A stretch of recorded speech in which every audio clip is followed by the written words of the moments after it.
Assalamualaikum warahmatullahi wabarakatuh. Kami dari kelompok 6 kelas 11 IPA 6 akan mempresentasikan bagian dari sistem koordinasi, yaitu sistem indera 1. Pertama-tama kami akan memperkenalkan anggota kelompok terlebih dahulu. Saya Diva Rayhana.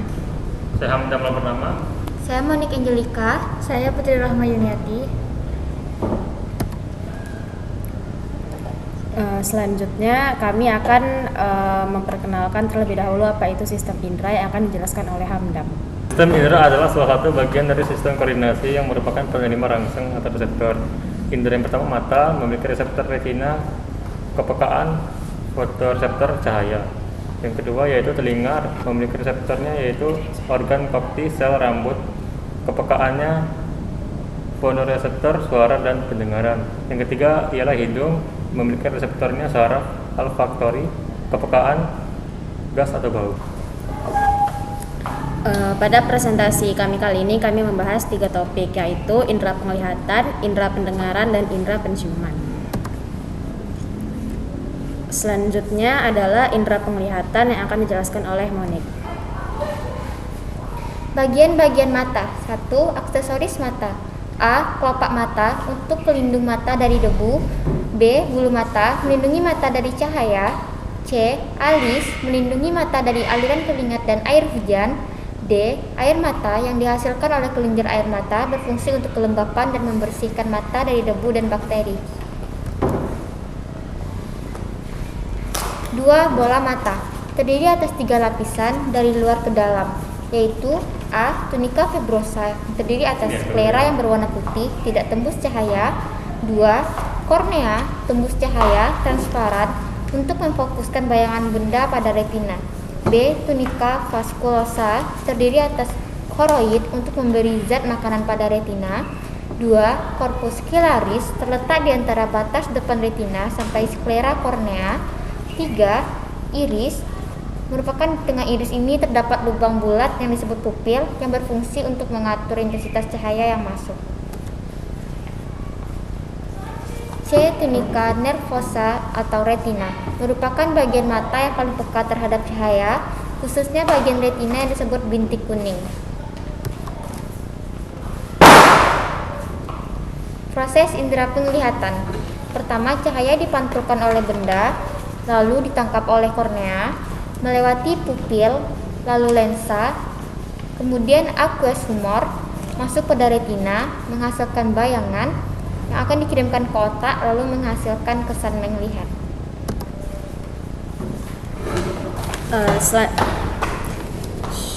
Selanjutnya adalah gangguan-gangguan yang menyerang indera penglihatan akan dijelaskan oleh Hamdam. Gangguan-gangguan yang terdapat pada mata yang pertama adalah katarak. Katarak adalah suatu penyakit ketika lensa mata menjadi keruh dan berawan. Pada umumnya, katarak berkembang perlahan dan awalnya tidak terasa mengganggu.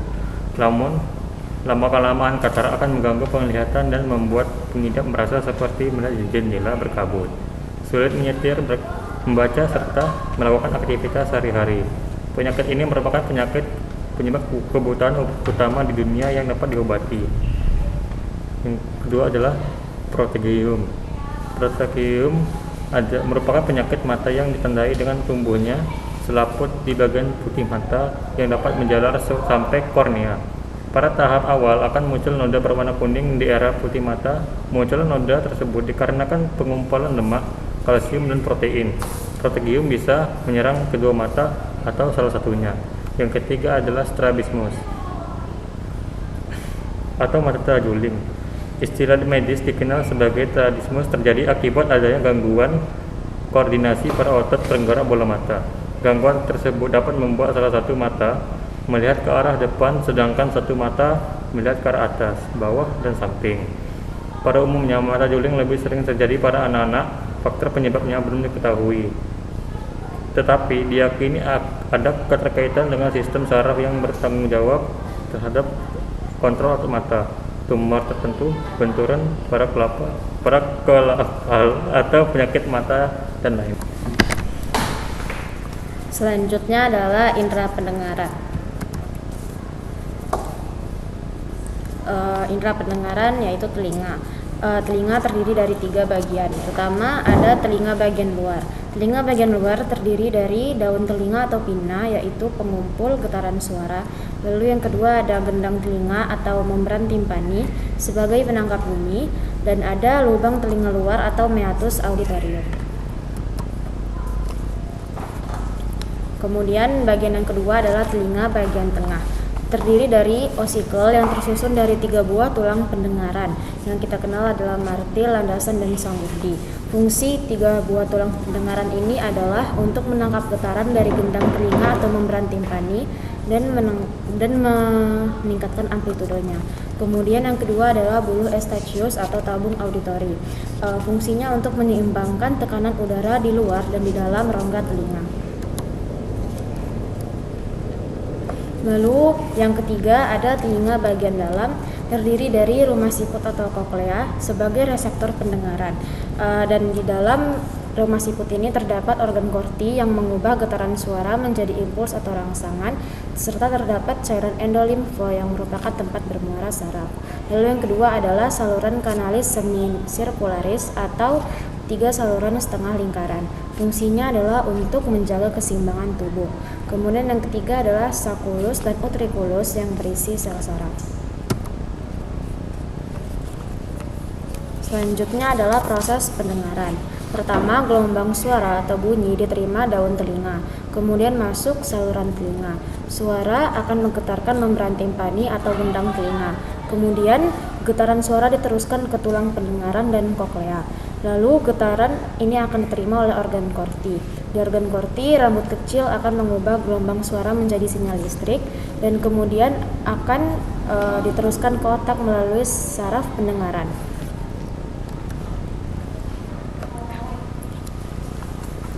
Selanjutnya adalah gangguan pada indera pendengaran yang akan dijelaskan oleh Hamdan.